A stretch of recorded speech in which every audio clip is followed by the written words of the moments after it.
In this video, I will show you how I ruin my classical painting to make it alive, and I will show you briefly my visit to Groningen, to St. Martin's Church. Hey guys, do you think it's possible to paint not just a portrait of a person, but the way you feel about them? And I'm asking this because right now I'm working on this little study for a larger Neo-Baroque painting I'll be working on later. And this study is in a pretty much traditional academic style of St. Martin with red cloak, the geese, careful outlines. As you can see, I started and I didn't finish it yet. So I'm halfway through because I realize I don't want just to paint a portrait of St. Martin, but I want to paint my state of mind. To do this, I will have to ruin this painting to make it alive. And strangely enough, a couple of days ago, I went to Groningen, it's in the Netherlands, an hour drive from Amsterdam where I live. And I visited St. Martin's Church, where I have seen an exhibition with paintings made by local artists, doing something similar. So I started in tradition, but now I will ruin it to make it have some emotion. Yeah, my name is Dimitri. I'm a full-time visual artist and I live in Amsterdam, Netherlands.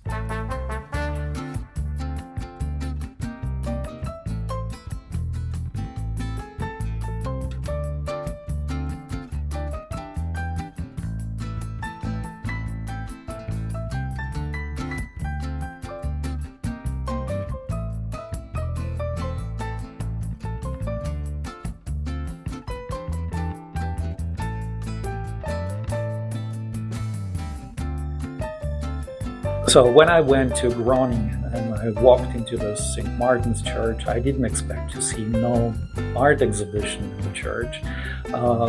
As a matter of fact, it was a Catholic church, but then it became Protestant church. And in the Protestant church, we usually don't see any paintings. And I was surprised and pleased to see that this exhibition of many works made by contemporary artists, local artists, depicted scenes from the Bible. So it made me think, maybe sacred art is not dead after all, and maybe it does belong in our everyday life. In the church, I met someone, his name is Sebastian, very nice guy. I asked Sebastian, who is the painter? And he told me that it's a local artist, that he studied in Florence, as I did. Different school though, but still. Yeah, listen to his story.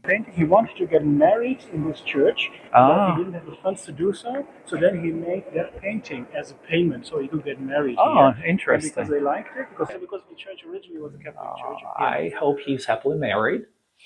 But anyway, one of the paintings kind of stopped me.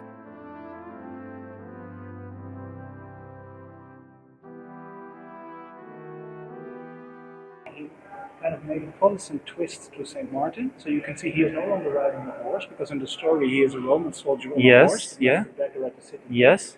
So he decided, I will make him a man instead of a saint. So he no longer is the halo. The halo is gone. He said, I want to emphasize the symbolism of sharing rather than the saint, the person. Yeah. So the light, if you go back, the light falls on the face of the beggar rather, so the emphasis on the beggar rather than on the saint itself. Yeah. So there is the medieval image of St. Martin of Tours you can find here in the walls. On a ceiling, you can find it. If you don't find it, I can show you later. And what is your name? Sebastian. Sebastian. Can I use this on a YouTube video? Sure. Yeah. Sure. Thank you. Thank you, Sebastian. What is your channel? Dimitri Ross. Dimitri Ross. Ross. Yeah. Thank you. If you have any more questions about the church, I'm happy to. Yeah. Thank you. Thank you so much. Yeah. Good. Okay. When I went there, I was hoping to see some depiction of St. Martin. I found something, a little fresco on a ceiling. St. Martin, in the St. Martin Church. This painting was big and red and bright, and it was like the centerpiece of the whole exhibition.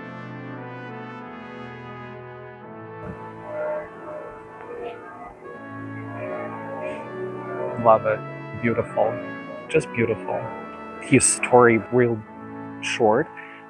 He was a Roman soldier and he was also the bishop of Tours. One day he went to one city, I don't remember the name of the city, and he has seen a beggar who was freezing. So he took his coat, he split it into parts, and he gave one of the parts of this coat to the beggar, and we see this painting, the contemporary sacred art. It's pretty interesting that they have sacred art, contemporary sacred art in this church. And the other interesting thing is that they kept this church as church. So, and why is he here? The north of the Netherlands is because he is a patron saint of this region.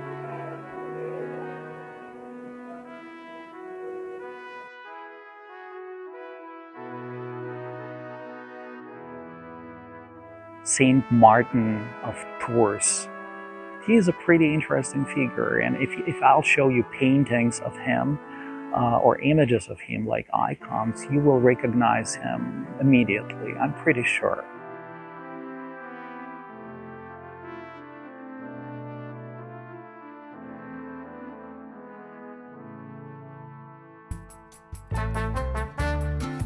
And this exhibition made me also think that contemporary sacred art does exist, and it's not dead.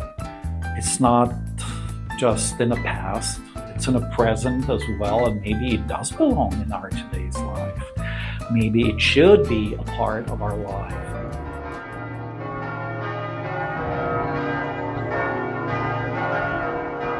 Interesting detail is that usually in sacred art we highlight the saint, but this artist was breaking the tradition a bit, and it encouraged me to think outside of the box. How would I depict my Saint Martin? I was thinking, okay, I do the coat split in two parts, but then I thought, there are so many paintings on this scene, and I thought, no, I should do something different. And I thought about the geese. They are also one of the symbols of Saint Martin, because the story goes like, when people wanted to have Saint Martin as a bishop, he didn't want to. So he was hiding in a barn full of geese, and but people found him because the geese started, what do they do? Honk? Screaming so loud. So the geese were screaming, and people found Saint Martin, appointed him to the bishop, and now on November, I don't remember the exact date, but in November, on St. Martin's Day, people eat geese, I guess, as a revenge? I don't know. So anyway, my St. Martin should be with the geese. Yeah, and back in my studio, I also felt like I'm a part of the conversation with the past, with other artists who make sacred art, with myself, and maybe even I'm in a conversation with Saint Martin. He's probably looking down at me and laughing very hard. But anyway, yeah. In my artwork, even in this study, a study is a preparation for something larger and more, detailed. But even in this study, I didn't want to be very academic. I wanted to go beyond academic. I wanted to break this academic tradition in my head, in my mind, and I wanted to step outside this box. So I started as a traditional painting, and then I ruined it with very thick brush strokes. Saint Martin, half in the past, half in presence, half in the tradition, and half transforming the tradition. But my question would be, how would you see this little study of Saint Martin with me experimenting? Is it a destruction or is it a transformation into something new? But before you answer, I want to say that sometimes emotions can destroy the beauty, but also they can transform the beauty into something new. Either way, the painting is alive.